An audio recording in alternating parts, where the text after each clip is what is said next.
everyone, it's really great to be here. You get to ask me the questions today, so good news for you. You can ask me anything you want. Usually I get asked things like, are you really so mean in real life? But as you'll see, I'm actually quite nice. It's just if I have crooks in front of me, it's not so easy to be so nice. But fortunately, that isn't the case today. So it's really great to be amongst you. And talking about a very interesting topic, identity theft. It's not the usual topic I get to talk on. I usually talk on, the kind of investigations we do and why I continue to live in South Africa. So this was very challenging. It's something I've spoken once or twice before, and every time I talk about it, I'm amazed at how many stories we do in news that actually fits this category.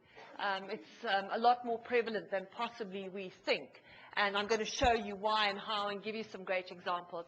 I'm not a big fan of PowerPoint because people end up just looking at that instead of listening. So I haven't got that, but I have got a copy of the talk, and I will give it to the organizers so that if you do wish, so don't worry to get all those frantic notes about what's what. You're very welcome to get that talk afterwards and use it in whatever way you want to share the information. Now, identity theft, when we think about it, it really was once the domain of science fiction movies. Those kind of movies where a person's identity is stolen, and they commit all sorts of heinous crimes in the person's name. They frame them for murder, and it's really just one big plot to bring down the government and take over the world. That kind of story. And the public fascination really with identity theft has been around for a very, very long time. But as you'll see, it's no longer just the domain of science fiction movies. This is something very real that happens every single day and could be happening right now as we sit here. And the public fascination has extended to movies and to books with this whole issue. Just to think of a few in recent times. Of course, Harry Potter, being the mother of a 10-year-old, I have to mention Harry Potter. For those of you who've read Harry Potter's Goblet of Fire, you'll remember Barty Crouch steals the identity of Mad-Eye Moody. It's a very famous example of identity theft. The Talented Mr. Ripley, remember where he murders Greenleaf, assumes his identity, continues to receive his stipend, and does all sorts of things in his name. And even the 1995 movie, which is now 14 years ago, The Net, starring Sandra Bullock, where she's a computer consultant whose life is taken over after somebody hacks into the computer and steals her entire identity. And, of course, the very, very famous one that Leonardo DiCaprio acted in, Catch Me If You Can, where he plays the part of Frank Abagnale, who was employed as a doctor, a lawyer, an airline pilot, committed incredible fraud, all through using other people's identities. But as I said, it's not something that is just restricted to the movies. This is something that's happening in our country, and it was also once thought to be far more the domain of America than it was South Africa. But I need you to consider this, that in South Africa alone, just our country, identity theft is costing us more than 1 billion rand every single year.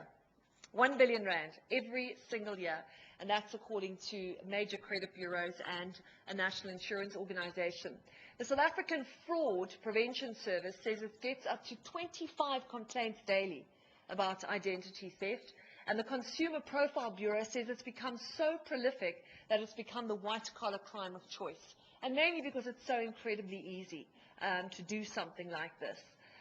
Armed with somebody else's personal details and an ID number, a fraudster can go on an unlimited spending spree and do all sorts of things, and that's just the tip of the iceberg. There's a lot more that could happen. Alexander Forbes estimates that in the first 3 months of last year, identity fraud cost South African businesses 276 million rand, because we simply don't know how to protect our businesses. And when you hear about the kinds of things that people are able to do, particularly with the internet, it's very frightening indeed.